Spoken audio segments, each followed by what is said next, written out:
Today we're going to use some chalk pastels. You're also going to need a white oil pastel, a black paper to make that night sky, and a white paper to tear to make a block.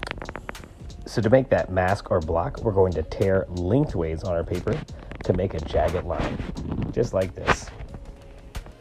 Next, you can choose whatever colors you want.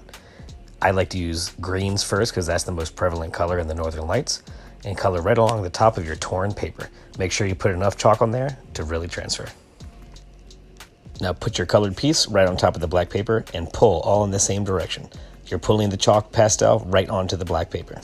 The white paper acts like a block to make sure that your black paper doesn't get messed up and leaves a nice, beautiful line.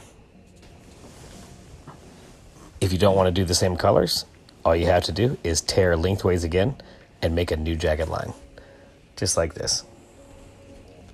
This time I'm going to use a new array of colors. I'm going to use some warm colors, maybe some pinks, some oranges, some yellows to really make it pop off.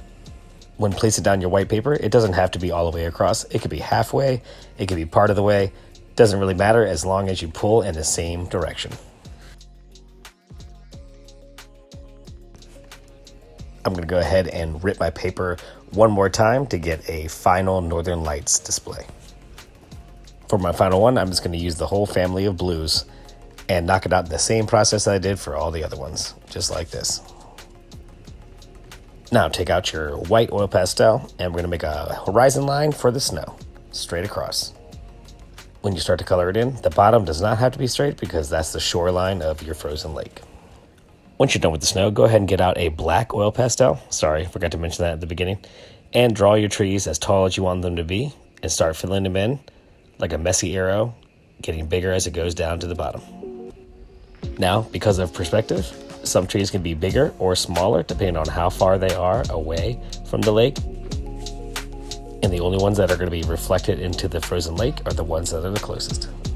Add as few or as many trees as your heart desires. And when you're done with those, we're going to start the reflection of the lights and the trees. Getting your chalk pastels back out, you're going to find what colors you actually have in the sky, and you're going to put a couple of those lines down in the frozen lake. And because reflection is distorted in water, you're going to kind of rub them with your finger to make sure they're not too dark. For the tree reflections, remember that the ones that are farther away are not going to reflect. The ones closest are going to be distorted, so you don't need to add too much. When you're done, take your finger and just rub it gently to kind of blend it out, and then get your white oil pastel back out for a few lines across the water, and then you can use that same white pastel to make some snow falling all around. Follow and like for more videos, and thanks for watching.